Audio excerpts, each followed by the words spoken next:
Gas, kaya naman balak na itong ipatent ng probinsya. Yan ang umagang balita ni Ernie Manyo. Hindi nawawala sa kulturang Batanggenyo ang kapeng barako na ipinagmamalaki sa natatanging lasa at amoy o aroma. Sa Batangas, matatagpuan ang ekta-ektaryang taniman ng kapeng Liberica o kapeng barako at pangapat sa pangunahing produkto sa probinsya.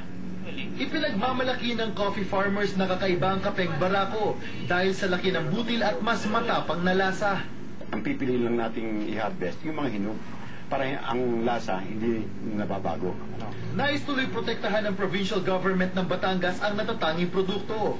Naghain ng application ng DTI para mapasama ang kapeng barako sa mga tinatawag na geographical indication products. Ibig sabihin nito, natatagpuan lang ang produkto sa isang partikular na lugar. Sakaling maaprubahan, hindi na pwedeng gamitin ng ibang produkto ang pangalang kapeng barako hanggat walang permiso sa bubuo ng intellectual property group.